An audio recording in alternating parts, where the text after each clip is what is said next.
Pessoal, boa noite aí para os alunos do UniBH, para outros convidados. Muito obrigado por terem dado uns minutinhos aí para a gente fazer esse bate-papo sobre jornalismo, esporte, sobre outras coisas que envolvem a comunicação. Muito obrigado também, viu, professora Joana, pelo convite. Quando a professora Joana fez o convite, eu falei para ela que para mim era uma satisfação muito grande, porque é uma forma de dar retorno para a sociedade do investimento que foi feito na minha formação. Eu me formei na UFMG em 2004 e foi a sociedade que ajudou nessa formação. Então, dar esse retorno para vocês aqui, compartilhar um pouco da minha experiência, é uma satisfação bem grande e eu espero que vocês gostem, tá? E queria agradecer também imensamente a área de comunicação do UniBH, que me deixou muito gatão no material de divulgação ali da palestra, sensacional. Acho que eu nunca fiquei tão gato na minha vida, tão galã ali. Só no momento que daqui a pouquinho eu vou mostrar para vocês o momento que eu fiquei mais bonito do que nessa arte do UniBH. Mas muito obrigado, prazerão mesmo estar aqui com vocês. E eu queria começar essa conversa nossa falando que muito antes de Felipe Neto, Whindersson Nunes bombarem aí no YouTube, tinha um cara que 70 anos atrás, se tivesse YouTube, mas ia ser polêmico, ia fazer sucesso, ia ser aquele cara que todo mundo ia ficar comentando nas redes sociais. É um cara que foi um colega, jornalista, escritor, dos maiores que o Brasil tem, que é o Nelson Rodrigues. Vou pedir à professora para colocar a foto do colega aí. A gente tem uma fotinha dele para mostrar para vocês. Para quem nunca viu uma foto, com certeza já ouviu falar, já viu obras dele, do Nelson Rodrigues, um grandíssimo escritor brasileiro. A gente vai mostrar para vocês, tentar vocês darem uma olhada também, para ver também se ele está elegante, que nem está na arte aí do UniBH. Eu só vou compartilhar a tela aqui para os meninos lembrarem do rostinho dele. A professora vai ajeitando a foto do Nelson Rodrigues, eu vou contando um pouquinho da história dele. Nelson Rodrigues, ele é pernambucano, vocês podem ver aí, ó, fazendo arminha, mas ele tinha outras ideias, viu? Tinha outras ideias sobre a vida aí. Mas ele era tricolor, fluminense doente, fanático, torcedor do Fluminense das Laranjeiras. E aí o Fluminense estava numa época muito ruim, passando uma fase horrível, e aconteciam coisas que ele não conseguia explicar sobre o Fluminense. Era o zagueiro escorregado, a bola batia na trave e não entrava. Era tudo que podia acontecer de ruim com o Fluminense acontecer. E sem poder explicar, ele acabou criando um personagem, que é o Sobrenatural de Almeida. O Sobrenatural de Almeida é um fantasma, e ele sim seria o responsável por todas essas mazelas que acontecem com o Fluminense. Por tudo de imponderável, de imprevisível, tudo de sobrenatural que poderia acontecer com o Fluminense, o Nelson Rodrigues botava a culpa no Sobrenatural de Almeida quando ia escrever suas crônicas. Pois bem, esse Sobrenatural de Almeida, no caso do Nelson Rodrigues, aí era para coisa ruim. Agora, para um garoto do interior de Itabira, sobrenatural sempre teve ao lado, mas foi para coisas boas. E é para esse menino aí, ó, que eu vou apresentar para vocês agora, que é o Pingo. Professora, você tem foto do Pingo aí? Tenho foto do Pingo. Peraí. Pingo. Vamos ver se agora. Vou mostrar para vocês aí, ó, o Pingo. Já está aparecendo o Pingo? Interior de Itabira. Já apareceu o Pingo ou está com o Nelson Rodrigues? Nem fazia ideia que o Sobrenatural de Almeida ia andar ao lado dele a vida inteira, olha só. É porque abriu, eu não estava na tela. Prometi para tá? vocês, né, que ia mostrar um momento em que estaria mais elegante. Agora vocês vão ver aí, ó. Esse sim é o momento que eu estava mais elegante na minha vida, mais do que na arte do BH, respeito. Mas tá aí, ó, isso aí é o Pingo, estava aí, ó, revoltado, porque ele não queria de jeito nenhum ser o noivo da quadrilha. Olha só, a gente está no espírito junino ainda, acabou de virar o mês, mas olha aí. Noivo da quadrilha lá no interior de Itabira, estava com essa cara meio amarrada aí, porque era apaixonado com uma menina do cabelo vermelho, que ia ser a noiva da quadrilha, essa menina desistiu, colocaram outra no lugar e ele fez pirraça, então, naquela época, teve que ir de bunda quente mesmo, de chinelada da mãe, cumprir a função lá. Mas, enfim, o Pingo tá aí, ó. Quando estava na quadrilha, ele nem imaginava o que acontecia na vida dele. Mas ele já gostava muito de esporte. Era um garoto que gostava bastante de esporte, praticava tudo, futebol, basquete, natação, fazia de tudo, mas nem imaginava que o Sobrenatural de Almeida, no caso dele, No caso, para sorte. Em vez do Fluminense para azar, para ele era muito para sorte. E aí o Pingo foi crescendo, esse menino foi crescendo. E ele queria que o esporte continuasse fazendo parte da vida dele. Chegou a hora do vestibular, o que ele fez? E aí, como é que eu vou fazer? Para fazer do esporte também uma profissão. Esse menino aí era ruim de biologia, gente, vocês não fazem ideia. Passava só com nota 6 biologia, só com a nota mínima, ele era muito ruim. Então, para fazer educação física, para fazer fisioterapia, fazer qualquer coisa ligada à área esportiva, estava bem difícil. Ser atleta, então, nem se fala. Tentou de tudo, mas acabou fracassando com tudo que tentou de ser atleta. E aí sobrou a opção jornalismo. Bem, jornalismo, esse menino aí, gente, esse menino era tímido, andava olhando para baixo assim, não conseguia nem olhar no olho das pessoas. E aí a dona Agostinha, mãe desse menino aí, perguntou, mas aqui, você quer fazer jornalismo, mas você vai encarar a sua timidez? Como é que você vai fazer? Aí esse menino falou, mãe, eu vou encarar, vou encarar o desafio porque eu gosto muito de esporte e vou tentar ser jornalista. Aí fez o vestibular, passou, foi para o UFMG. E o Sobrenatural de Almeida começou a atuar na vida desse menino. Esse menino ficou 1 ano no estúdio de rádio da UFMG, era apaixonado com rádio, e depois de ficar 1 ano no estúdio de rádio, foi procurar estágio, né? Procurou no mercado, porque precisa ter um estágio no currículo, né? Ajuda, é importante, né? Fica na área acadêmica, que é importante, mas também o estágio também é bem legal. E aí esse menino aí resolveu distribuir currículo. Ficou 1 ano distribuindo currículo. 1 ano. Mais de 50 currículos. 50. E só 2 lugares chamaram ele para conversar. Um foi na Rádio Globo, e ele foi lá, fez o processo de seleção, acabou não passando, mas é um processo que tinham vários amigos, todos competentes, e todos vingaram no jornalismo. Rodrigo Fuscaldi, Anderson Alves, da Rádio Globo, o Hércules Santos, né, que foi narrador da Rádio Globo há muito tempo, faleceu recentemente, mas era um vozeirão, uma super seleção, muita gente boa, acabou ficando para depois. E o outro lugar que chamou ele para conversar era a TV Globo. Bom, esse menino ficou pensando, seu gente, TV Globo. Tá bom, ninguém me chamou nem para conversar. A TV Globo vai me contratar para estágio? Vai querer conversar o quê comigo? Aí eu já fui marcando as férias. Já estava marcando as férias e tal, fui lá fazer a seleção. Fiz prova de línguas e tal, uma prova de conhecimentos gerais, aí chamaram para dinâmica de grupo. Esse menino aí não estava acreditando mesmo. E aí, na dinâmica de grupo, o chefe de redação da Globo pediu às pessoas para falarem sobre um programa da casa, criticarem um programa. Aí, eu perdi a oportunidade, né? Falei do Globo Esporte, xinguei o Globo Esporte, falei mal do Globo Esporte, falei que o Globo Esporte era um programa que só passava futebol, só falava de Atlético e Cruzeiro, e eu que gostava de outros esportes, sempre gostei de Olimpíada, não falava quase nada, e falava que aquilo estava errado, que aquilo era absurdo. Bom, o chefe de redação virou para mim e falou assim, e se eu te dissesse que 80% do nosso público, segundo uma pesquisa, só querem ver Atlético e Cruzeiro. Aí o menino estava nem aí, né? Achava que não ia ser contratado mesmo, virou e falou assim, olha, essa pesquisa aí deve estar furada, porque se fossem decisões técnicas que valessem para tudo na vida, era para a economia estar uma maravilha, era para a gestão do país e das empresas estar uma maravilha, e não estava. Né?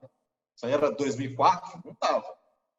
E aí, o chefe de redação concordou, ficou meio contrariado, porque ali na dinâmica todo mundo acabou falando bem dos programas da TV, então descia a lenha do Globo Esporte.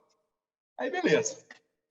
Dia seguinte, esse menino aí estava lá à toa em casa e recebeu o telefonema para assinar o contrato lá na Globo. Então, o Sobrenatural de Almeida continuava andando ao lado desse menino aí, né? Ele não imaginava, ele não esperava, era uma coisa imprevisível, imponderável, e no caso dele, ao contrário do Nelson Rodrigues, ia lá, continuava andando ao lado dele. E assim foi que começou essa história na Globo, já se vão 15 anos lá.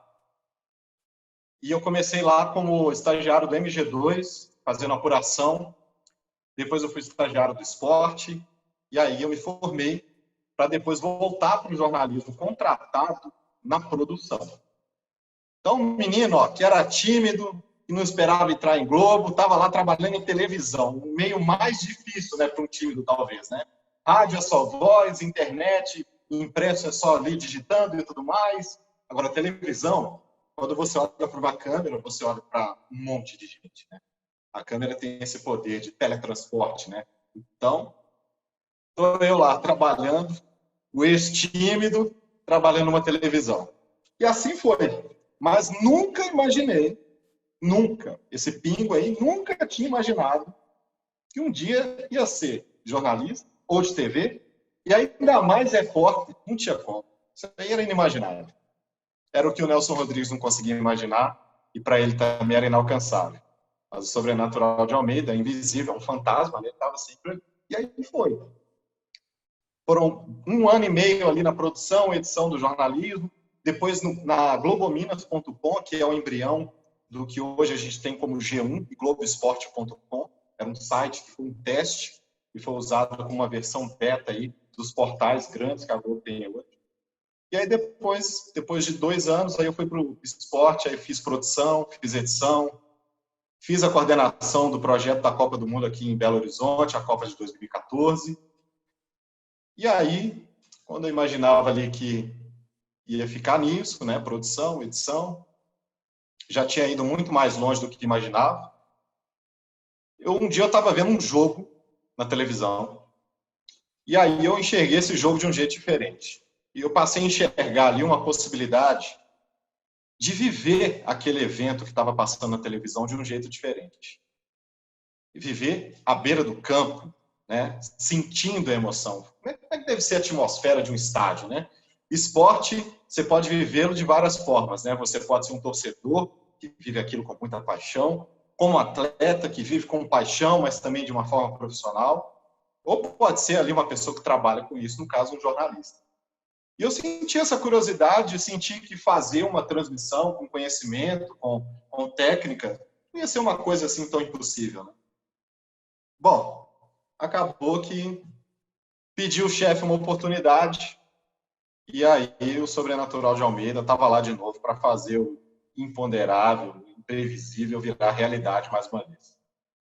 Então esse menino aí, ó, tem 7 anos que ele está na reportagem da Globo, né, no esporte, e está muito satisfeito. É difícil até colocar em palavras, gente, a emoção que é você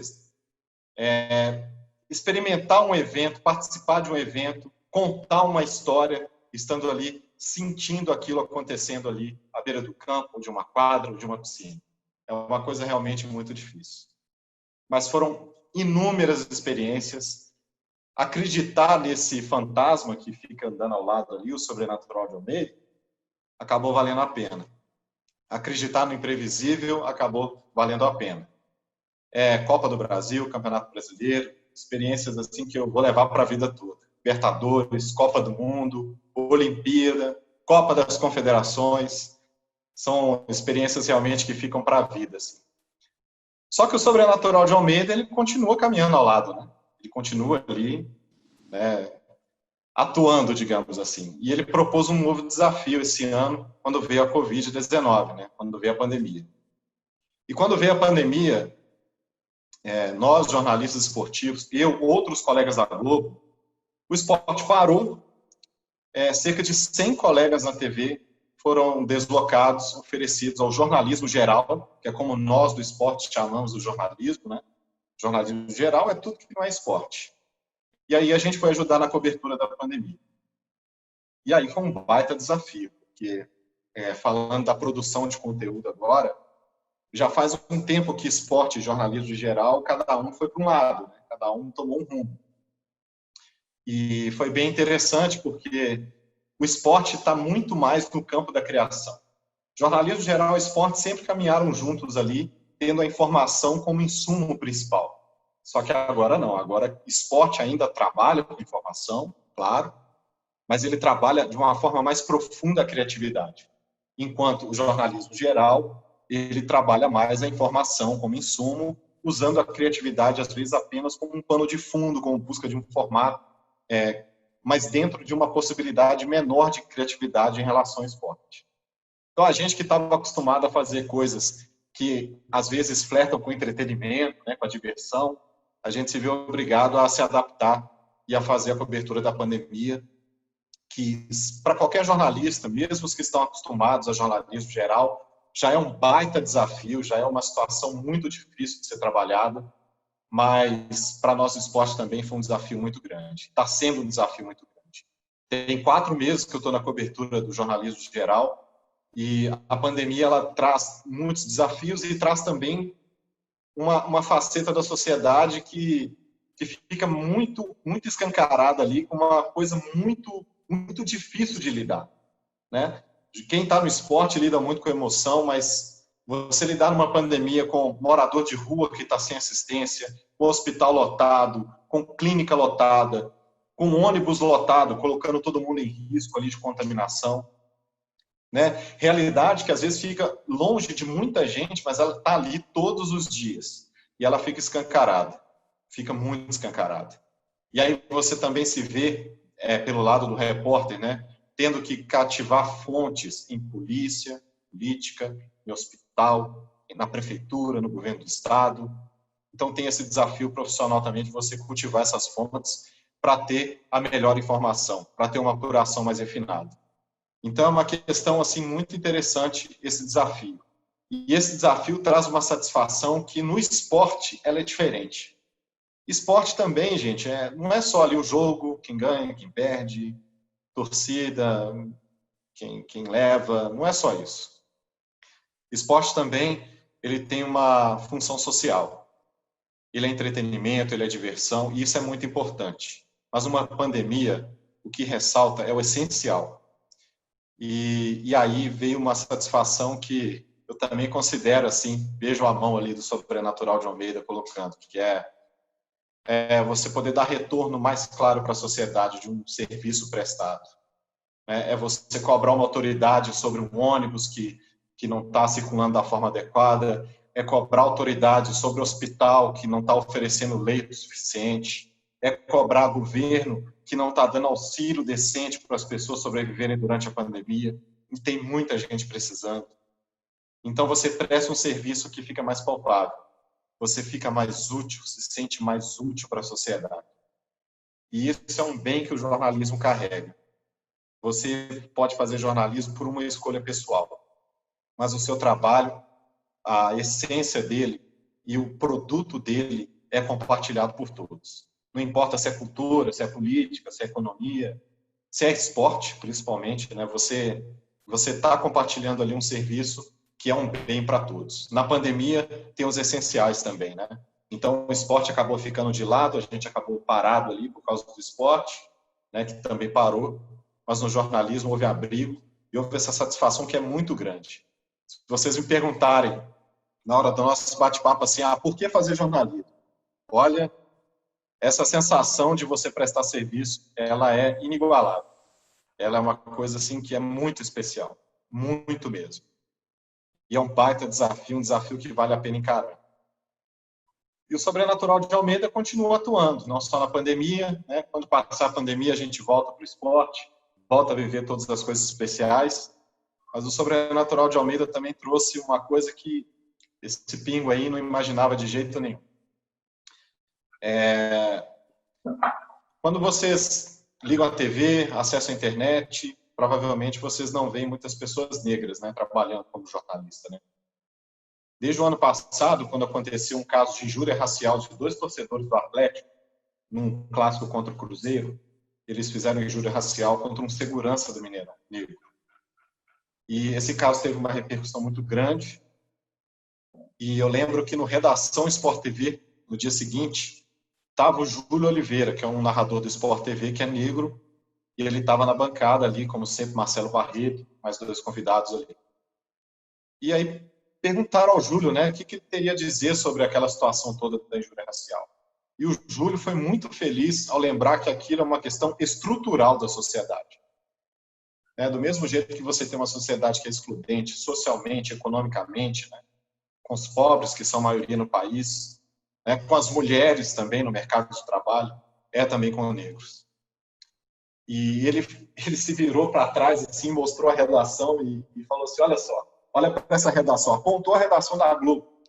Olha essa redação cheia de gente branca aqui. Né? Olha só como é que o problema é muito mais... E essa discussão ganhou força de novo agora, né? Com a morte do João Pedro, no Rio de Janeiro, com a morte do George Floyd nos Estados Unidos. E essas tiveram registro, né? Tiveram investigação. Teve vídeo, né? Todo mundo viu, a do George Floyd. E isso acontece todo dia, né? Alguns de vocês devem viver essa realidade e saber muito bem o que eu estou falando. Seja por questão de pele, seja por questão de escolha sexual, seja por questão de ser mulher, né? E essa discussão ganha à tona mais uma vez. E quando eu falo do Sobrenatural de Almeida, ele trouxe isso. Quando você que é negro, quando você que é mulher, quando você que é homossexual, quando você faz parte de grupos que são alijados da sociedade, ou sempre foram, você tem um caminho mais tortuoso para percorrer. Você tem um caminho que vai te levar a um lugar em que você vai ser um representante de uma classe, de uma forma muito diferente, muito profunda. Eu faço parte da Globo Minas aqui, nós temos profissionais negros lá, mas longe da representatividade que a gente tem na sociedade. É uma questão de escolha dos patrões. Não é só isso, é estrutural, né? Vem desde a escola. Né? Éramos minoria na escola, na faculdade, também na TV, e é em vários lugares, em qualquer lugar. Então, gente, o que eu queria dizer para vocês o Sobrenatural de Almeida, ele faz coisas, te proporciona coisas que é difícil de imaginar. Esse pingo aí não imaginava nada disso, coitado. Ele estava só preocupado com a menina do cabelo vermelho, né, que não foi na quadrilha. Mas a vida, ela te oferece essa possibilidade. E é difícil dar conselho, né? Cada um tem uma história de vida, cada um tem um jeito de ser. Mas se você resolver encarar o jornalismo, fizer isso como escolha, né, dentro da proposta desse nosso bate-papo aqui, né, passado, escolha o jornalismo no passado, é presente e é um futuro imprevisível. Acho que muita gente, até com motivos, com razão, encara o futuro com medo. Mas se a escolha for jornalismo, pode encarar com coragem. Porque o Sobrenatural de Almeida vai te colocar coisas boas, pode colocar coisas ruins, como no Fluminense, do Nelson Rodrigues, né? Vai fazer os zagueiros escorregar.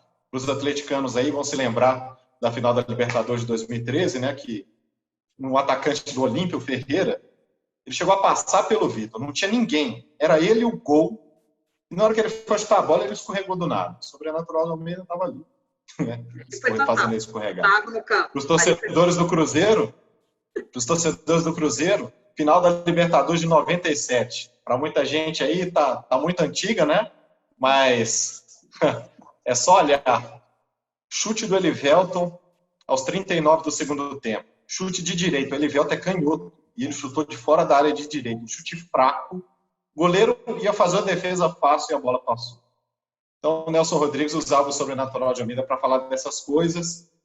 E o Sobrenatural de Almeida também pode trazer coisas boas, coisas ruins. Na vida é assim, né? Coisas boas e ruins. Mas no jornalismo, ele pode te proporcionar coisas que às vezes a gente nem imagina.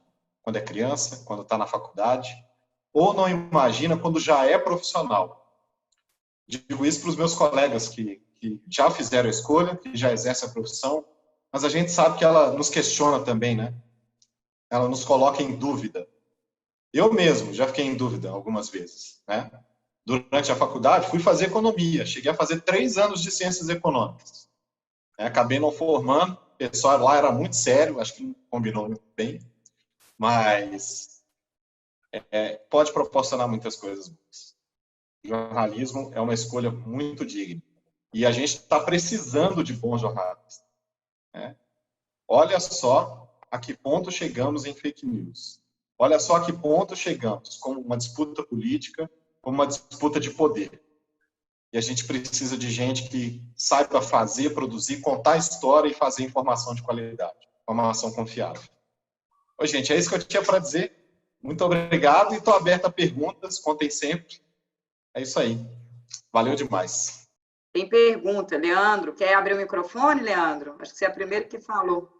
Gostaria, posso? Fica à vontade. Vamos lá, então. Boa noite, Joana. Boa noite, colegas virtuais, e boa noite também, especialmente, claro, Rodrigo. Prazer, Rodrigo. Aqui é o Leandro, aluno de jornalismo da manhã do UniBH, e eu queria particularmente te cumprimentar triplamente. Primeiro, por você compartilhar esses relatos conosco, depois pelo profissional que você é e que eu já tenho o prazer de acompanhar há um bom tempo. E terceiro, por ser também o Itabirano, que literalmente, então, te tem como inspiração na mesma história, mais ou menos, de sair da nossa Itabira, do nosso já falido, infelizmente, Valério, que está lutando tanto e tanto há anos para tentar voltar, pelo menos jogar aqui em BH, né? Mas, enfim, isso aí a gente deixa para depois. E falando em deixar para depois, eu também queria colocar de lado essa questão da pandemia, né, num primeiro momento, e te perguntar mais em relação ao seu ofício mesmo. Particularmente, assim, eu tenho para mim que você é um repórter muito poético, né? A gente acompanha direto no Globo Esporte, você tem umas matérias assim de mais comoção, eu admiro muito a forma como você narra, né, o seu texto. E eu queria te perguntar, a clássica questão que eu faço praticamente para todos os profissionais, acho que não seria diferente contigo, qual que é o limite entre o jornalismo e realmente o entretenimento no esporte? O que é aceitável, o que precisa evoluir no debate do esporte dentro do jornalismo?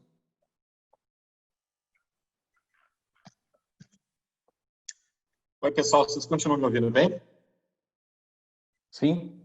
Tá. Ô, Leandro, brigadão pela pergunta aí. Começando pelo Valério, cara. Nossa, muita tristeza o Valério, mas vai voltar forte com certeza. Tem uma turma lá que está tentando reerguer o clube agora, e a gente tem fé que com certeza ele vai melhorar. Itabira precisa, né? Já é um lugar que já não tem muita diversão, né? Poxa, o Valério é um motivo de alegria e com certeza ele vai estar de volta em breve. Bom, em relação a jornalismo, informação e entretenimento. Essa linha, ela é tênue, não existe uma determinação, um limite ali para você falar, isso é informação e isso é entretenimento. Cada caso, você pode aplicar a possibilidade da informação e do entretenimento de uma forma. Por exemplo, o Thiago Leifert, né, que amplificou essa questão do entretenimento no esporte, digamos assim, que já vinha de antes, né, mas ele amplificou isso. Para ele, esporte não era jornalismo. Não era. Ele tomou isso muito claro. Esporte é uma coisa, jornalismo e informação é outra. Então, para ele, era só entretenimento. A informação era só insumo para entretenimento. Então, para ele, não tinha espaço assim. Era só entretenimento, só diversão. Para mim, eu acho que pode ser as duas coisas. Eu, por exemplo, o meu gosto pessoal com consumo de informação, eu acho que ali eu gosto mais de informação. Agora, entretenimento tem o seu valor, tem um retorno. Isso vem também da questão da relação de consumo de informação e de comunicação que as pessoas tiveram com ampliação de rede social, de internet, de possibilidades. Vou te falar um exemplo, assim, a gente está com o esporte parado agora, né? Se você pegar os quadros que estão sendo produzidos todos pela equipe de esporte aqui da Globo, você vai ver, quiz, são as pessoas praticando atividade física em casa, são como os atletas estão cuidando dos filhos na quarentena dentro de casa. Tudo isso a gente pode colocar no rol do entretenimento, né? Então, assim, existe essa possibilidade. Você está vivendo um cenário de pandemia, que é um cenário de exceção, e aí você tem que oferecer algum conteúdo de esporte, só que o campeonato está parado. O insumo da informação não está surgindo, não está correndo. Então, como é que você faz? Então, nesse aspecto, cabe sim o entretenimento. Vou te dizer mais, o Globoesporte.com, ele oferece quiz, ele oferece jogos para você adivinhar quem são os jogadores a partir de fotos, enquete para você votar qual a melhor ultrapassagem da história da Fórmula 1. Tudo isso é entretenimento, né? Mas a partir do entretenimento também se gera informação. Então você tem as duas possibilidades: trabalhar só entretenimento, só informação, ou fazer uma união das duas.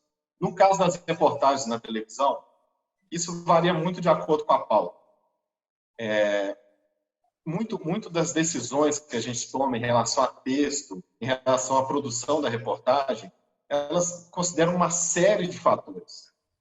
Por exemplo, um jogo em que o que aconteceu no jogo não é interessante, digamos assim, um 0-0 horrível, em que só o Sobrenatural de Almeida jogou, jogador escorregando, nem bola na trave teve, jogo de 500 pagantes, enfim, você não teve um insumo de informação para trabalhar numa reportagem.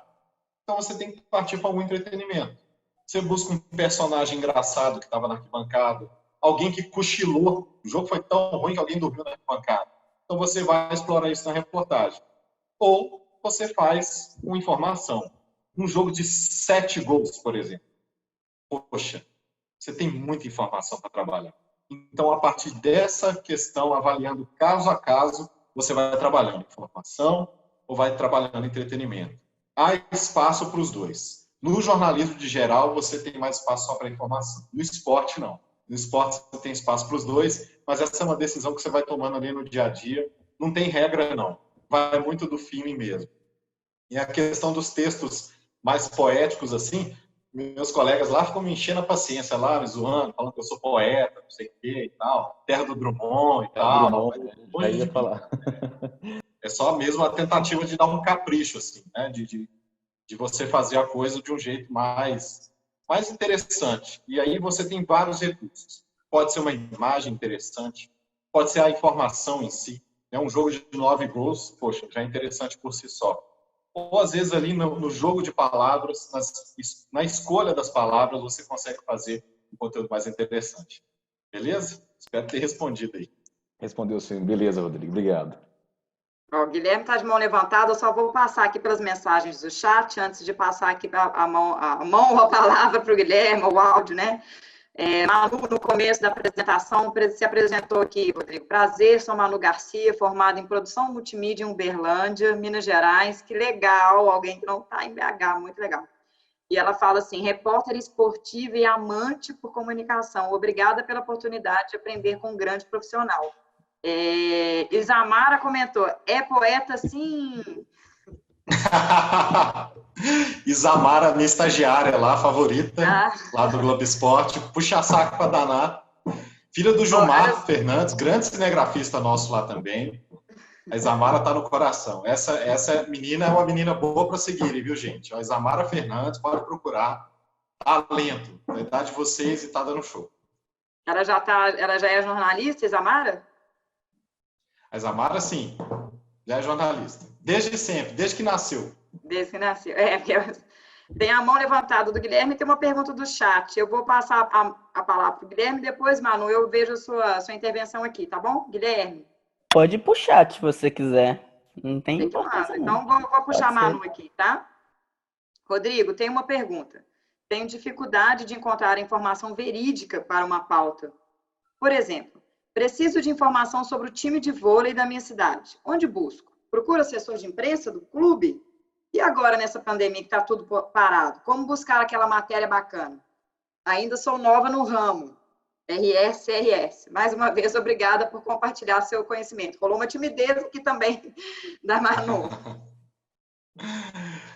Ei, Manu, tudo bem? Esse é um desafio que a gente tem todo dia. Buscar uma pauta interessante de esporte em período de pandemia. Os campeonatos estão parados. As pautas de como ficar em casa na pandemia também praticamente se esgotaram. Difícil, já foi feito de tudo. Como eu já falei aqui, ó, já mostramos as pessoas se exercitando em casa. Teve um cara até que estendeu um pano, uma coxa assim na parede e ficava batendo bola de tênis lá. E a pressão da coxa fazia a bolinha voltar pronta para ele dar mais uma raquetada. Enfim, a gente já mostrou de tudo, pessoas se exercitando. Hoje mesmo começou o quadro Olimpíada em Casa, né? Que são as pessoas se exercitando em casa, no Bom Dia Minas. É um desafio diário, assim, você buscar uma pauta interessante na pandemia. Não tem uma regra para você conseguir uma pauta. Às vezes, uma pessoa que você conhece, um amigo seu, tem uma ideia legal e te passa uma sugestão. Você pode fazer contato com os atletas, bater um papo com eles. Às vezes, da própria conversa já surge uma pauta interessante. Conversar com pessoas envolvidas com esporte. Criatividade, leitura. Às vezes, é num livro antigo que você pode buscar uma ideia. Não tem regra. Pode surgir pauta de tudo que é jeito que você imaginar. De todas as formas possíveis e imagináveis. Quanto a ter informação confiável, depende do tipo de informação que você quer. Por exemplo, se você quer fazer uma pauta sobre é para ver quantos jogadores acima de 30 anos tem no elenco do time de vôlei da sua cidade. Isso é uma informação que o assessor de imprensa do clube, se houver, pode te ajudar. Não tendo assessor de imprensa, o gerente do clube, o presidente do clube, o treinador, todo tipo de informação assim você pode conseguir. Agora, por exemplo, você quer saber quantos casos de doping tem numa equipe de vôlei, por exemplo. Isso é uma informação que o assessor de imprensa não vai te dar. O presidente do clube não vai te dar. Ninguém vai te dar. Então, você tem que buscar quem? Médico? Ou você tem que convencer um dos jogadores a te contar em off? Ou a pessoa que, por exemplo, a pessoa que fez o teste de laboratório, né, e descobriu isso e te passa a informação. Ou a autoridade que vai receber isso, né, porque os casos de doping eles são comunicados às autoridades, né, a UADA, a Agência Antidoping Mundial, é comunicado à confederação também, porque tem que se cumprir uma suspensão. Então, nesse meio do caminho da informação, e quem vai te passar? São várias fontes possíveis. Aí vai do jornalista ter acesso a essa informação e saber convencer essa fonte a passar a informação que nem sempre o clube vai poder passar. Beleza? Com você, Guilherme. Tá com a dúvida? Oi? Pode ir lá, pode ir lá. Tá. Então, antes de mais nada, eu quero agradecer, né, por nessa conversa, Joana, Rodrigo, pela disponibilidade. E também essa conversa tá tão pesada que a minha internet tá até caindo às vezes aqui. Aí, então, se eu cair, eu peço desculpa. Então, Rodrigo, eu tenho uma página que fala sobre futebol feminino, de um time específico de Minas Gerais. Eu vi nisso uma oportunidade, né, para crescer, para eu me acostumar com essa vida de jornalista. Eu ainda estou no terceiro período, indo para o quarto, e eu te falo que mesmo sendo futebol feminino, que está começando agora, eu já sofri algumas dúvidas que foi pesado, de assessor, dos próprios treinadores, teve uma entrevista minha que chegou até ir para a justiça, como forma de argumento. Aí, o que eu queria te perguntar é uma coisa que eu acho que todo mundo já ouviu, mas eu quero ouvir de você. O que você acha sobre essas redes sociais agora, né? Acho que na sua época não tinha, igual a gente tem agora, e essa facilidade na comunicação, tipo, se qualquer um quiser criar uma página, falar sobre um assunto, a pessoa consegue sim, porque eu, por exemplo, antes de eu entrar na faculdade, eu já tinha essa ideia de criar essa página. Eu comecei falando sobre futebol normal, futebol masculino. Aí depois, com o tempo, veio o futebol feminino. Ano passado, o Atlético iniciou o seu projeto, o Cruzeiro também, o América já tinha. E eu comecei esse projeto nessa área, porque é uma área que pouca gente fala e que você tem uma acessibilidade muito grande. E também eu queria que você falasse sobre a relação, porque eu sofro muito com a relação de fonte e jornalista, porque eu converso muito com as jogadoras. Elas não têm a mesma didática do que o masculino, que o masculino treina, ele sabe como portar. Então, eu queria como é que eu trato essa relação de fonte e jornalista, que eu tenho muita dificuldade. Fala, Guilherme. Bom, que isso, cara. Antes de mais nada, é um prazer para mim estar aqui. Como eu falei, tenho muita satisfação mesmo de estar aqui com vocês, de poder bater esse papo aqui, tá? Prazer todo meu, né? Amigão, espero que você tenha sorte aí com essa história da justiça. Uma coisa importante, assim, o que a gente sempre fala e bate na tecla, é para ter sempre a informação precisa, até para se cercar nesse sentido, né? Para evitar qualquer questionamento. E se houver questionamento, para você saber como lidar isso e ter um respaldo para poder se justificar depois, tá? A relação da fonte, cara, isso é uma arte. Acho que a palavra é essa. É você saber conversar, é saber cativar, é saber procurar a fonte adequada para bater o papo. Se você tem acesso a jogadoras e bate papo com elas, e nisso eu acho que as redes sociais ajudam muito também, né? Porque os ídolos, os jogadores, os atletas, eles ficam muito mais acessíveis ali no contato direto com o torcedor. Para o bem e para o mal, né? Às vezes no xingamento ali também, quando a internet se vira e vem para pisar também é bem pesado. Mas o contato fica muito próximo. Se você já tem esse acesso, acho que é o primeiro passo. Eu acho muito legal, assim, desde cedo você já ter a iniciativa de produzir conteúdo, de falar sobre um assunto que você gosta, ainda mais futebol feminino. Escolheu bem demais, porque é um assunto que merece muito mais atenção, muito mais espaço, muito mais divulgação. Futebol feminino, cara, é uma coisa assim, lida com um assunto que é muito mais complexo, que é o desenvolvimento do esporte em si. Porque as pessoas falam assim, poxa, ninguém tem interesse em futebol feminino. Então as empresas não vão investir no futebol feminino. E aí o futebol feminino vai crescer.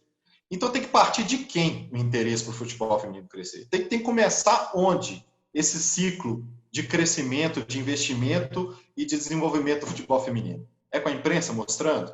É com as empresas investindo? É com quem? Então, essa questão da divulgação de informação sobre futebol feminino vai muito além só do jornalismo, é uma questão do desenvolvimento do esporte em si. Né? É aquela questão que eu contei mais cedo, né, da seleção de estágio lá. Ah, mas só fala de Atlético e Cruzeiro no Globo Esporte. Poxa, e aí, se não falar dos outros esportes? Ah, mas as pessoas só querem ver Atlético e Cruzeiro. Mas se você só oferecer Atlético e Cruzeiro, as pessoas vão ter chance de gostar de outras coisas? Eu penso mesmo sobre o futebol feminino. Se você não falar, não mostrar, não divulgar, como é que as pessoas vão se interessar? Entende? Então, eu acho muito interessante essa escolha. Eu, quando eu estava na faculdade, cara, falando do jornalismo, de você começar a falar cedo de um assunto que você gosta, eu fiz um site, eu sou apaixonado por vários esportes, mas assim, Fórmula 1 eu sou alucinado. E eu fiz um site de zoação de Fórmula 1, eu fazia sátiras de Fórmula 1, uma época em que o site estava começando, internet de escada ainda. Então você virava uma noite inteira para subir uma página, para você ter ideia. Então era uma coisa bem arcaica, mas é interessante. E uma coisa que eu acho que cabe também observar nisso aí é o seguinte: existe uma diferença entre você falar de alguma coisa, algum assunto que te interessa, e jornalismo. A expansão das redes sociais, as pessoas terem mais acesso a todo tipo de rede social, eu acho ótimo. Eu acho que democratiza a comunicação. É uma forma de democratização de comunicação. Ao longo do curso, vocês vão estudar isso de uma forma mais ampla. Questão de democratizar a comunicação. Mas eu acho que a rede social é, de fato, uma coisa que pratica isso. Agora, jornalismo é uma prática profissional que exige uma série de técnicas e cuidados e princípios que têm que ser seguidos. É diferente de você pegar o seu celular, ir para frente da câmera e falar alguma coisa que você pensa ou de alguma coisa que você gosta. Jornalismo é mais profundo do que isso. Isso que eu estou falando agora é um assunto importante porque ele permeia também a discussão sobre a obrigatoriedade do diploma de jornalista para exercer a profissão. Essa discussão foi proposta pela Folha de São Paulo lá atrás. A Folha de São Paulo questionava a obrigatoriedade do diploma, questionou isso na justiça. Isso ganhou em primeira instância, ganhou em segunda instância e acabou que a obrigatoriedade do diploma caiu por causa dessa ação proposta pela Folha de São Paulo. A Folha de São Paulo entendia que era liberdade de expressão, para você sentar lá e falar o que quisesse, que isso é liberdade de expressão. Infelizmente, os juízes e os ministros também do STF e STJ entenderam dessa forma, que você falar alguma coisa é liberdade de expressão. Você falar alguma coisa é um direito de ser jornalista. Então, eu entendo que é diferente. Eu acho que jornalismo não é só falar de uma coisa. Jornalismo é você obedecer a uma série de técnicas e cuidados, princípios. Você ter uma formação sólida, você ter uma formação cultural, você ter uma formação ética para poder falar de vários assuntos, informar sobre eles. Mas eu acho ótima essa expansão das redes sociais. Eu só acho que não é só ir lá e falar de alguma coisa, isso não é jornalismo. Mas é sim, eu acho muito legal você falar de todos os conteúdos e falar de tudo. Acho que tem que ter essa liberdade. Claro, tem que respeitar a lei, né? Você não vai para a internet e vai lá fazer apologia ao nazismo. Isso está errado. Né? Isso aí já é contra a lei. Né? Tudo tem limite, tudo tem regra, mas eu vejo com muito bons olhos. Assim. Quem dera se tivesse rede social na minha época de faculdade. Ia ser tudo muito mais fácil. Rodrigo, eu acho que a sua irmã está na live. E foi a irmã que eu gostei do nome. Eu vou ter Regina Adélia está aqui. Galera, Olha esse só. Varginha torcendo para a Sobrenatural de Almeida achar uma vacina e a gente voltar a aglomerar nos estádios, piscinas, clubes, em família. Pois é, essa ia ser boa mesmo. Essa é a irmã mais velha. Já contei da Regina Adélia aqui, né? Ei, Regi, beijão grande, valeu demais. Entreguei seu nome composto no início da live aqui, viu?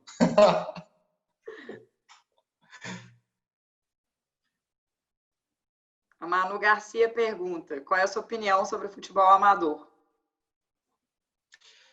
Nossa, futebol amador. Por falar em pandemia, tá aí um setor que está sofrendo bastante. Gente, futebol amador é um universo a ser explorado pela mídia. Porque é igual a gente está falando do futebol feminino, né? 2 anos atrás eu fui a Rodeiro, fica na Zona da Mata, e eu fui fazer reportagem sobre um time de lá que chama Espartano. Olha só, um time amador, hein, gente? Time amador. Eles tinham R$ 1 milhão de investimento. 1 milhão. Vários jogadores que já foram profissionais estavam jogando lá.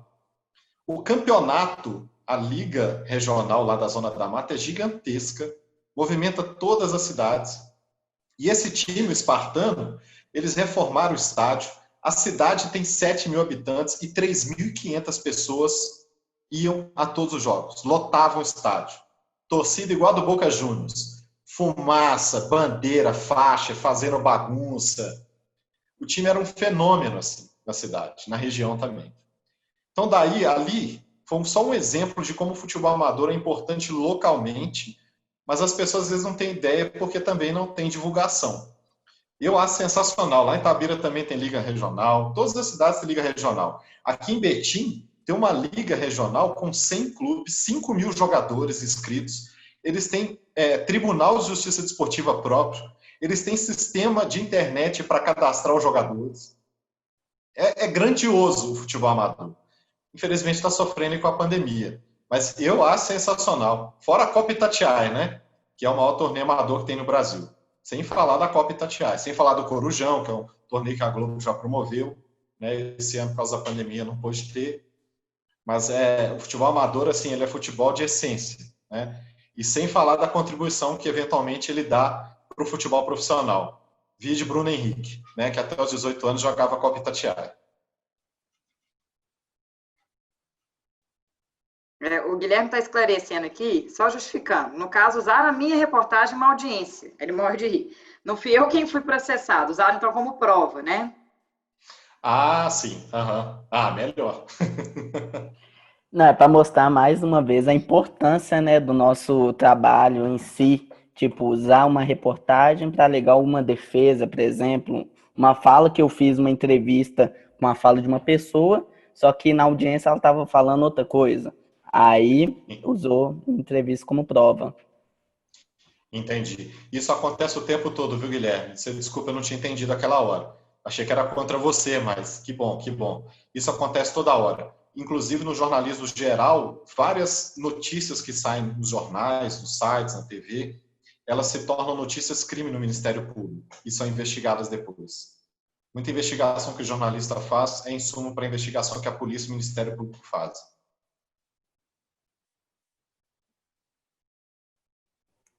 Temos mais perguntas? Eu posso fazer uma pergunta também. Eu sempre tem pergunta, gente. Mediadora sempre tem pergunta. Estou escutando você primeiro, Rodrigo. Acho que muito legal essa fala que você traz, né? E assim, tem coisa que parece que é combinado, mas não, né? Eu acho isso, você discutir esse papel do jornalismo, né? A gente tem trazido, não só eu, principalmente os professores que estão cotidianamente, acho que quem está aqui também, que já é profissional da área, é uma área que a gente tem visto que tem sofrido muito, né? Porque a gente vê que tem um papel muito intrínseco, né? Dentro da ideia da própria democracia, né? Porque acesso à informação é dar poder para os outros, inclusive o poder de escolher, né? É isso que você falou, de conhecer, e é isso que vocês estão trazendo, né? O fazer jornalístico é um fazer que tem, você está até trazendo isso, que o universo do esporte está aberto para a criação. Eu achei muito interessante você falar, inclusive, como que, eu acho que a minha pergunta é nesse lugar, assim, para a gente comentar e pensar sobre isso. Eu fiquei pensando a partir da sua fala. Quando a gente tem uma organização, que é uma organização que está tendo que se reinventar, e aí a gente está falando do lugar da televisão, né, do espaço televisivo, em que é um grupo de comunicação que era muito soberano, acho que na época que a gente fez, pelo menos quando eu estudei, saí da faculdade de comunicação, você também, né? A gente estava vendo, na minha época, então, chamado de novas mídias, e a gente está vendo esse lugar de poder tendo que se reinventar. Dentro de uma lógica, né, muito da audiência, né? A TV, ela depende muito de uma audiência, de uma grande audiência, de uma audiência presente, porque esse é o modelo de negócio, pelo menos era, é uma pergunta.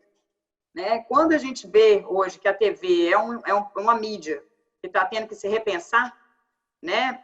Aí eu, como estudiosa de televisão, né? É o esporte que traz a força da TV. O que mais que eu vou assistir na TV se não for esporte? Eu fico pensando sobre isso, porque assim, se eu vou lá para o Netflix, vejo um conteúdo mais legal, posso parar ele, posso para frente, e a gente vê esse lugar ficcional, e fica muito hoje, acho que dentro desse eixo jornalismo, porque vai trazer o factual, que você não vai achar rápido no Netflix, não vai ter isso, nem não vai estar em on demand, não vai estar no YouTube, e o esporte. E quando a gente vê que essas duas coisas estão separadas e você está trazendo a união, assim, você está vendo uma percepção, inclusive até nesse momento você fala, peraí, tem o jornalismo geral, é uma loucura falar que tem o jornalismo geral e o jornalismo esportivo.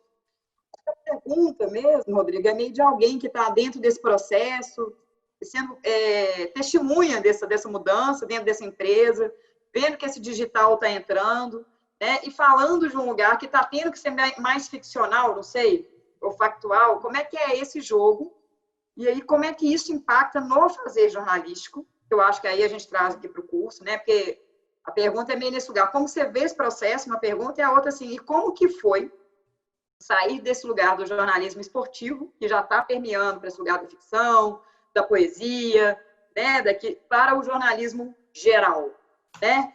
O fazer jornalístico está tendo que se reinventar para o Rodrigo? Com certeza, com certeza. O fazer jornalístico é muito diferente. Quando você faz essa transição do esporte, que é um mundo que permite uma criação maior, que te permite uma ampliação mesmo das possibilidades de produção de conteúdo e vai para o jornalismo, olha, reinventar foi bem complicado. Eu lembro do primeiro dia que eu fui para o jornalismo da Geral e eu cheguei lá e falei, caramba, como é que vai ser isso aqui, né? Aí a primeira pauta já era de cara, assim, olha, você vai para Ribeirão das Neves e vai lá acompanhar uma estação de ônibus lá. Poxa, no caminho eu já tive que ir me policiando para falar assim, poxa, a pauta é ônibus, a gente precisa ouvir a BH Transo, a CEINFRA, que é a Secretaria de Estado de Infraestrutura. Eu já fui ali tentando anotar primeiro, poxa, quem que eu tenho que correr atrás aqui para poder ter as informações todas, né? Tem que ouvir passageiro, tem que ter flagrante de ônibus, né? A gente tem que mostrar, né? A gente vai falar que o ônibus está lotado, tem que mostrar o ônibus, é televisão, né? Tem algumas coisas também que a gente continua dependentes, assim, não dá para fazer rádio na televisão, você tem que mostrar. Então, assim, é coisa muito prática, assim, que a gente tem que se reinventar, sabe? Tem que se policiar para poder fazer um conteúdo de qualidade, assim, também no jornalismo da Geral. Foi um baque bem grande, assim, porque a cada dia você busca fontes diferentes. É muito diferente de uma cobertura esportiva, e aí no caso aqui de Belo Horizonte continua muito em cima de Atlético e Cruzeiro, que a gente tem uma rotina.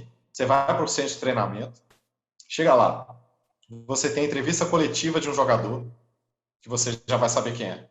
Aí você pode fazer 15 minutos de imagens do treino, e é isso que você tem para o dia. É até pouco para você fazer um conteúdo interessante. Daí exerce ainda mais, tem ainda mais a necessidade da criatividade, porque você tem pouco insumo. Quando tem. E aí você leva para a pandemia em que os treinos pararam. E depois, quando os treinos voltaram, a gente não entra mais em centro de treinamento. Ninguém entra mais. A assessoria de imprensa manda 1 minuto de mais, ou um pouco mais que isso, manda uma entrevista que foi feita com o jogador, só com a presença de um assessor de imprensa, com perguntas enviadas, então você tem menos conteúdo ainda. Você sai desse universo e vai para o jornalismo, em que cada dia você vai num lugar, cada dia você tem fontes diferentes, informações diferentes para buscar. Então, de uma forma prática, é uma reinvenção da técnica, mas também da essência de se fazer o jornalismo, de como fazer, né? Então, o texto do esporte que começa assim, olha, o fim de tarde do Mineirão estava digno do jogo que aconteceu ali. Não, olha, no jornalismo é o seguinte, olha, estava quente, o dia estava quente. Então você tem que tratar de formas diferentes, isso é muito difícil, assim, no dia a dia é um desafio muito grande. E continua sendo, 4 meses depois, rodando ali em jornalismo geral, continua sendo todo dia um desafio diferente. Hoje foi um protesto de motociclistas e entregadores de aplicativo, né? Cheguei lá sem saber como é que ia ser, né? Se a gente ia chegar lá e se ia ser hostilizado, né? Esqueci de falar desse detalhe também, né? Especialmente a gente da Globo vem sendo muito hostilizado na rua, né? Por muita gente. E isso dificulta muito o trabalho. Alguns colegas Brasil afora aí já foram agredidos, outros foram hostilizados a ponto de não poder fazer o trabalho que estavam fazendo nas ruas. Então a gente vai para a rua também com uma certa incerteza. Essa é outra questão, né? Você vai para o clube ali, sem treinamento, ambiente controlado, você não vai ter nenhum tipo de problema. Outra coisa que a gente teve que adaptar, né? Saber lidar com essas coisas, né? Com esse tipo de ofensa, saber continuar o trabalho com esse tipo de ofensa. Né? Então, essa questão da reinvenção ela é diária, professor. Ela é realmente uma questão central assim, nesse trabalho, na decisão que foi colocada para a gente mudar e ir para o jornalismo. A questão do entretenimento, né? Entretenimento e jornalismo. É uma coisa, é um processo, na verdade. Isso foi um processo, isso não é assim, foi uma ruptura e começou. Isso é um processo que vem de longa data mesmo. Muita gente fala do Thiago Leifert, né, como uma questão de entretenimento, como um marco de entretenimento recente, mas muito antes, lá na década de 80, você já tinha, por exemplo, o Silvio Luiz, o narrador, que sempre fazia uma narração diferente, muito mais bem-humorada, né, com bordões inacreditáveis. A bola foi no gogó da Ema, né, pelas barbas do profeta. Gente, olha, vale a pena, tá? Molecada aí, vai no YouTube, digita em Silvio Luiz, narrador, e escuta as narrações. É coisa maravilhosa, assim. Ou seja, já era um início de entretenimento ali aplicado ao esporte, né? Você tinha, por exemplo, narrações, Silvio Lancelotti, um comentarista que por muito tempo trabalhou na Bandeirantes. Ele comentava campeonato italiano na Bandeirantes. Ele e o Silvio Luiz, narrando. O jogo estava ruim, sabe o que eles faziam? Eles começavam a dar receita de macarronada. Os jogos do campeonato italiano eram domingo, 11 horas da manhã. Então, o jogo está ruim, eles começavam a dar receita de macarronada, de lasanha. O Silvio Lancelotti era chefe de cozinha também. Então, assim, entretenimento aliado à informação. Mas eu ainda acho que não existe uma fórmula. Igual eu falei para um colega de vocês mais cedo. Não tem uma fórmula para você aplicar isso. Isso aí depende muito do contexto, depende muito da situação que você está passando e da necessidade que você tem. No caso da Globo, no caso do jornalismo televisivo, também em sites, a audiência pesa muito na escolha do que vai para o ar. Né? Então, eu até defendo mais um peso maior assim, para se colocar para outras coisas, para uma avaliação qualitativa, não só de quantitativa em termos de audiência para você avaliar o que vai para o ar ou não. Mas isso, o mercado, ele é muito intransigente ainda nessa questão de números. Né? Nessa área de comunicação, falta métrica para você avaliar a qualidade de conteúdo. Não tem métrica para isso. Tem métrica para número. O Ibope tem várias formas de se medir audiência, minuto a minuto, por amostragem, eles fazem todo tipo de medição. E isso é o que o mercado aceita. O mercado ainda não se abriu muito ainda para outras formas de medição de audiência, de medição de qualidade. Né? E eu acho que isso é uma coisa para se avançar. No caso da TV, pesa muito. E aí varia muito, assim. Não tem uma regra. Tem dias em que o entretenimento é o que dá audiência, digamos assim. Tem dias que a informação é que dá retorno. E tem dia que a informação não dá retorno nenhum. Nem de audiência, nem de qualidade. O mesmo se faz com o entretenimento. É uma questão muito, acho que muito inicial e que ainda tem muito a ser desenvolvida, essa questão do entretenimento e da informação, esse tratamento. A escolha é diária, a escolha é momentânea e ela tem que se adaptar à situação, ao contexto que você está tendo para produzir essa informação.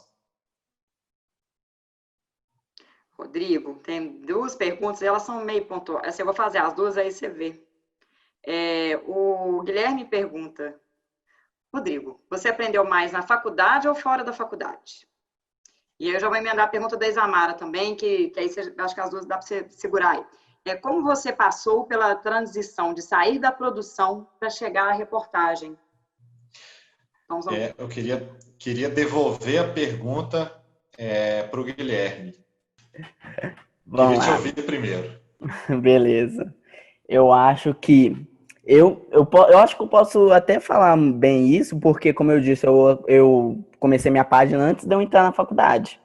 Então, eu nunca paguei nenhum post dessa minha página, porque eu acho que mostra meu processo de evolução. Para as pessoas que forem pegar, ela vai poder ver aonde que eu comecei e aonde que eu parei. Por isso que eu nunca fiz questão em nenhuma vez apagar nenhum post da minha página. Os erros de português no início vão estar lá. Foto ruim vai estar lá, porque eu acho que a pessoa que for pegar vai ver esse processo de evolução. Então, eu comecei, dá para perceber nitidamente que com a faculdade, depois que eu entrei na faculdade, o processo jornalístico melhorou muito. No quesito do que eu vou colocar, quem que eu vou perguntar. Então, essas coisas aí eu meio que aprendi o básico na faculdade e já coloquei na prática, como é que ela é. Então, era bem isso. Interessante, interessante. Guilhermão, difícil te dizer onde que eu aprendi mais. A primeira questão, eu acho, da sua pergunta é o que foi aprendido? Te falo, parte teórica na faculdade, com certeza na faculdade. Depois eu ainda fiz uma pós-graduação em gestão da comunicação na PUC, mas nem se compara ao conteúdo que se oferece na faculdade. E esse conteúdo é muito importante, porque ele vai te... Como é que eu posso dizer? Ele vai ajudar na sua formação de uma forma muito ampla. Não é que você vai pegar o que você viu no livro e vai aplicar na prática sempre ali de uma forma literal. Mas talvez o que você viu no livro, que você viu nos estudos, que você viu na parte teórica, em todo o conhecimento que já foi produzido em comunicação, pode te dar uma ideia de caminho a seguir na sua vida profissional. Então, é muito importante, é muito relevante. Eu defendo muito que as pessoas façam curso de comunicação. A justiça entendeu que não precisa de diploma? Azar da justiça. Eu acho que é muito importante você ter um curso de comunicação, se dedicar à parte teórica, não só à técnica, porque técnica, eu estou para te falar assim, aprender a fazer uma lauda no iNews, que é o programa que a gente usa lá na TV para colocar o programa no ar, você aprende em 5 minutos, entendeu? Vão sentar do seu lado, vão te explicar, olha, isso, você aprendeu. Então, às vezes há um desmerecimento ao que você aprende na faculdade, que eu não concordo muito não, sabe? Eu acho muito importante o conhecimento que você tem na faculdade. Dizer onde que eu aprendi mais, poxa, aprendi a gravar uma passagem na TV, com certeza. Agora, aprendi a buscar uma informação e aprendi o que é ser ético, foi na faculdade. Isso foi na faculdade que me ensinou. Em discussões sobre política, nas aulas de ética que eu tive também, né? E recomendo todos, se puder, estude também a área de filosofia, que isso também ajuda muito. Vai te ensinar a lidar com dilemas que você vai ter durante a sua vida profissional. Isso vai te ajudar bastante. Porque as situações são variadas, né? O Sobrenatural de Almeida, ele é implacável, ele pode te colocar diante de várias situações. E aí é o que você tem de base cultural, de base de conhecimento teórico e base ética que vão balizar a sua decisão. O que você vai fazer diante de um erro, por exemplo? O que você vai fazer diante de uma informação que você precisa buscar? De como você vai tratar essa informação, como você vai tratar com a fonte, como você vai preservar a fonte. Então, você aprende nas duas coisas. Difícil dizer. Parte técnica, com certeza, foi fora da faculdade. Mas tudo que eu faço com ela, eu aprendi foi dentro da faculdade. Exatamente o que eu queria ouvir. Beleza. É as duas coisas, né?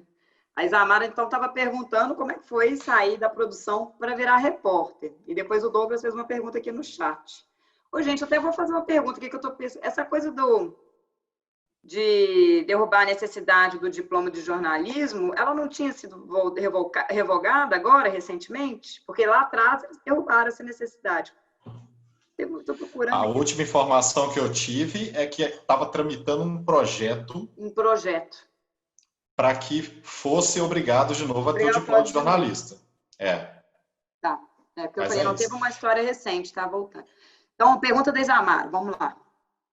Isso, Isamara, rolou o seguinte, eu era produtora no esporte e, poxa, apaixonado por esporte e tudo mais. Aí da produção, já comecei a fazer umas coisas de edição, porque a gente era uma equipe menor do que tem hoje lá, e aí a gente acabava fazendo outras coisas, né? Faltava braço, então a gente acaba se virando e fazendo mais coisas, né? E aí comecei a fazer coisas de edição e fui para edição. Aí, beleza, pintou uma vaga de edição, aí eu fiquei na edição fixo. E aí, quando eu estava na edição, é que surgiu, né? O diabinho veio e falou assim, e aí? O que você acha de... Quem sabe não dá para ser repórter, hein? Você nunca imaginou, mas quem sabe não dá para ser repórter? É o que eu estava contando o Sobrenatural de Almeida aí, agindo de novo com uma coisa que eu nunca tinha imaginado, com o imprevisível, e aí acabou acontecendo. Eu comecei a gravar uns textos, eu era editor, escrevi umas notas cobertas, né, que são as reportagens que a gente faz na redação mesmo, e aí eu comecei a gravar essas notas cobertas. Normalmente elas são gravadas por repórteres ou por apresentadores. Eu comecei a pedir para gravar uma ou outra, eu fui gravando, e aí o pessoal foi falando, poxa, mas essa voz aí é boa, sua voz é boa, pode investir que vai e tal. Aí eu falei, não é nada, nem dava muito pra trela não. Mas fui gravando, achava legal, me lembrava a época de rádio, né, na faculdade, que eu também gostava muito. Aí beleza, fui gravando, e aí um dia eu estava vendo um jogo e realmente bateu a curiosidade de, em vez de assistir pela TV, de viver esse jogo na beira do campo ali. E aí eu pedi uma oportunidade. O chefe na época era o Armando Oliveira, que foi nosso chefe de redação por 14 anos. E aí ele falou, beleza, bom saber que você tem interesse. E morreu o assunto. Um ano sem ninguém tocar no assunto. Um belo dia eu cheguei para trabalhar e ele falou assim, ô Rodrigo, grava uma passagem para mim. Né? A parte que a gente fica lá e tal, falando, a reportagem. Mas agora, sim, ele falou, você não quer ser repórter? Então você não está preparado? Então grava agora. Eu fui lá e gravei. Só que eu nem sabia que tinha uma vaga que seria aberta e ele queria colocar alguém de dentro da TV, ele queria promover alguém. E aí foi assim que eu acabei virando repórter. Foi assim que aconteceu. Acho que tem uma última pergunta do Douglas, aí eu acho que a gente faz o Douglas e mais um que está dando perto do horário, né, Rodrigo? Que eu falei até 1h30, assim, tá? Rodrigo. Vamos lá, estamos às ordens. Rodrigo, nós estudantes vivemos sonhando ao mesmo tempo, temendo o dia em que faremos nossa primeira entrada ao vivo. Você se dizia tímido. Conte pra gente como foi essa experiência e como lidar, como manter a concentração com aquelas pessoas que insistem em ficar passando atrás da câmera, tentando passar alguma mensagem, somente aparecer. Não. Pois é. Para ser bem sincero, tá dando saudade dessas pessoas que só passavam atrás da câmera, fazendo tchauzinho, fazendo língua, careta. Hoje em dia passa atrás da câmera xingando a gente, né? Então, eu tô até com saudade dessa turma dos palhaços aí. Mas, gente, primeira transmissão ao vivo, meu Deus do céu. Ipatinga e Joinville, Série B do Campeonato Brasileiro, em 2012. Fomos eu, o Jaime Júnior, que é narrador, apresenta o GE hoje, né? O Léo Figueiredo era comentarista do Premier e hoje está na Itatiaia. E aí fomos lá fazer a transmissão. Rapaz, o Jaime Júnior abriu a transmissão, encheu minha bola. Falou, gente, muito boa noite, estamos aqui no Ipatingão. Estamos aqui para Ipatinga e Joinville, Série B do Campeonato Brasileiro. E hoje temos estreia aqui no Premier Futebol Clube. Meu grande amigo Rodrigo Franco, muito boa noite. As informações, Rodrigo. Saiu nada.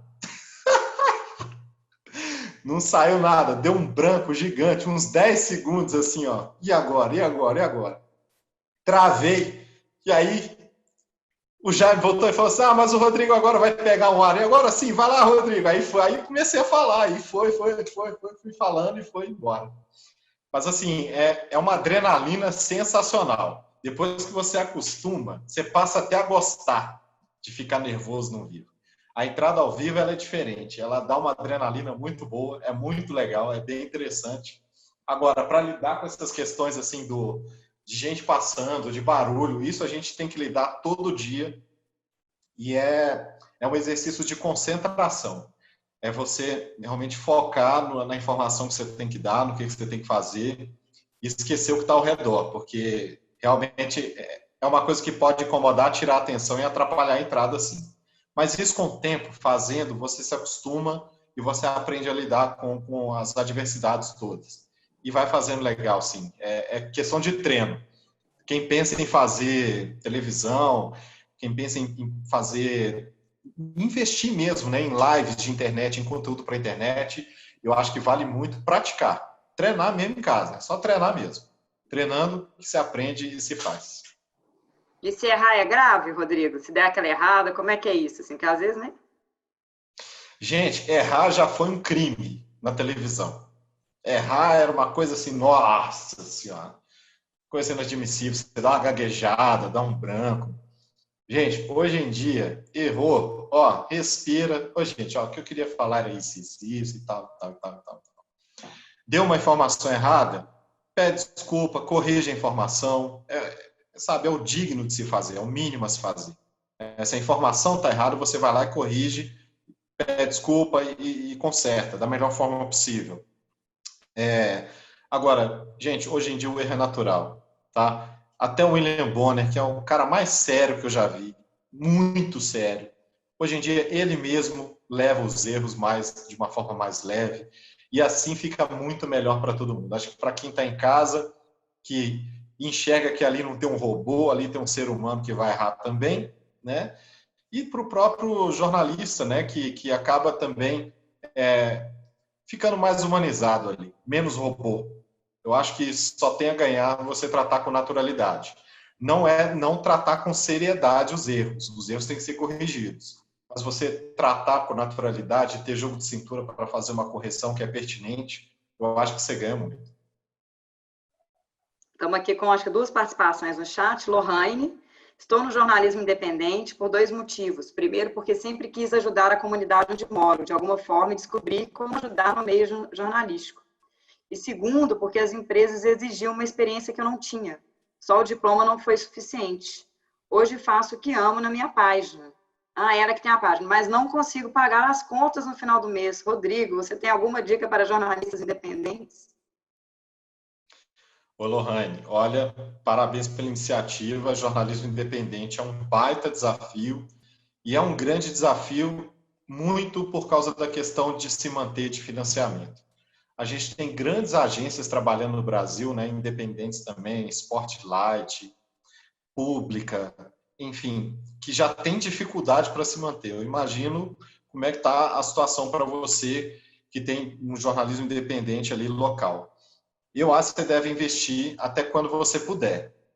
Mas a questão do financiamento, ela realmente é um baita de um desafio. Eu não sei, muita gente está partindo para o crowdfunding.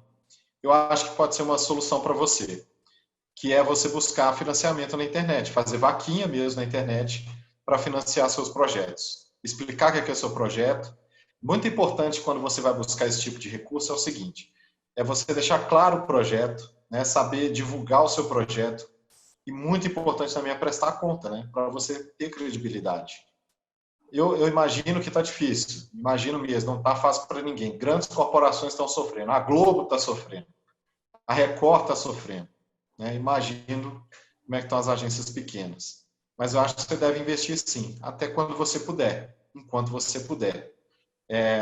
Pensa na vaquinha, eu acho que pode ser interessante. Oferecendo boas pautas e um bom conteúdo, eu acho que pode virar uma coisa atrativa sim. A Paola está perguntando aqui, Rodrigo, como foi ano passado lidar com aquela polêmica, quando você confundiu que o Thiago Neves havia deixado a toca? Você foi muito criticado? O que você aprendeu com isso? Foi um grande aprendizado, viu, Paola? Beijão. Aquilo foi um exemplo de informação errada. Eu estava falando há pouco aqui sobre erros, né? E o mínimo a se fazer é corrigir a informação. A gente teve a informação de uma fonte que super confiável, que por 7 anos deu informação para a gente, e essa fonte estava enganada. E a gente também se enganou com os olhos, porque a gente viu o carro do Thiago Neves saindo da Toca da Raposa com um jogador dentro. E nem eu, nem o cinegrafista que estava comigo, e nem a equipe que estava ao lado também da Fox teve dúvida sobre isso. Ninguém teve dúvida. Então, aproveito até para reforçar, assim, quando você for fazer apuração, duvide até dos seus olhos. Busque informação a ponto de duvidar do que você está vendo. porque isso faltou naquele dia e exigiu a devida reparação. Eu pedi desculpas publicamente, é o mínimo a se fazer.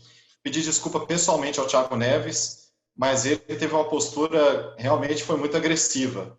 Ele postou vídeos, né, escrotando a situação, né, criticando a situação. Ele não apagou por muito tempo das redes sociais a crítica que ele fez, apesar de ter aceitado o pedido de desculpas pessoalmente e por ter pedido desculpa pessoalmente de boca pelo que ele fez, pela reação que ele teve. Mas, enfim, por ele eu não posso falar. O que a gente fala é da nossa parte, a gente errou, a gente assume o erro e a gente vai e pede desculpa e faz a reparação. É o mínimo que a gente pode fazer. A reação nas redes sociais foi a pior possível. Eu pude sentir na pele como foi ser massacrado, como é ser massacrado numa rede social. Todo tipo de ameaça que vocês imaginarem chegou. E eu estou falando assim, questão de 20 mil, 30 mil mensagens em Twitter, em Instagram, de pessoas ameaçando eu, minha família, meus colegas, né? É uma situação que eu não desejo para ninguém. Mas também é um grande aprendizado, assim, em termos de apuração e em termos de você fazer o reparo que tem que ser feito. É o mínimo que tinha que fazer, né? Mas passou, isso aí passou, a gente seguiu em frente, e eu acho que até a questão do jeito como foi feito tudo, a partir do erro, eu acho que, primeiro, foi muito legal ver o apoio de muita gente, e segundo, foi muito legal ver que a gente passou a ser até mais respeitado para a gente ter a humildade de entender que a gente errou naquele momento e não tentar esconder ou fazer meia-culpa, né? Então, eu acho que foi um grande aprendizado, aquilo ali foi um marco, sim, uma situação ruim, mas se transformou em muita coisa boa depois, pelo reconhecimento que a gente tem. A gente sempre teve muito respeito, muito cuidado com a informação. Ali a gente realmente falhou, mas foi muito legal ter esse retorno também, de que a gente ter feito o mínimo, na verdade, que é reparar o erro, pedir desculpa, aquilo ali trouxe um respaldo ainda maior ao trabalho que a gente faz. Gente, eu vou agradecer o Rodrigo, né? Deixar vocês também se despedirem do Rodrigo, agradecer o Rodrigo, que deu o nosso tempinho aqui de 1h30, né? Eu acho que foi muito bom, Rodrigo, assim, acho que tem uma tranquilidade, né? Muito transparente aí nas falas, e eu acho que, não sei, eu queria escutar o pessoal aí, o público, né? Quem sou eu para falar? Né? Mas assim, eu só quero agradecer e acho que foi um bate-papo leve, descontraído aí, para ir fechando nosso semestre, né? E acho que também para botar a gente aí para... E aí, gente, vocês querem falar? Dar um tchau? Vamos lá. Obrigado a todo mundo aí pela experiência, foi muito bom. Um prazer estar aqui. Gente, pode contar para qualquer coisa, minhas redes sociais, pode procurar lá no Instagram, o que precisar, qualquer dúvida, estou à disposição sempre, o tempo todo, é só procurar, beleza? Quero terminar dando algumas dicas, leitura, parte teórica, muito importante. Vamos lá. O vídeo, Rodrigo, o vídeo a gente nem testou, né? Mas o vídeo a gente viu que não tem deu um vídeo também, né? Mas o vídeo eu acho que vai ficar melhor mesmo mandando o link para cada um. Mas vamos lá, ó. Dicas de livros, ó. Tem esse do Tostão, né? Um livro muito bacana. O Tostão é um grandíssimo cronista esportivo. Para quem gosta de futebol, é um gênio.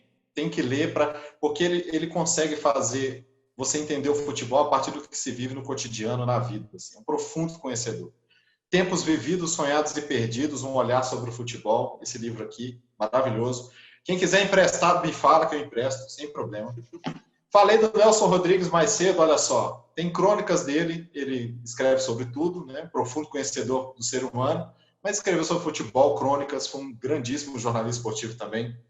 A Pátria em Chuteiras, esse livrinho aqui, ó, bacana, muito bacana, com crônicas dele. E, ó, de jornalismo, para quem vai seguir carreira, maravilhoso esse livro aqui, ó.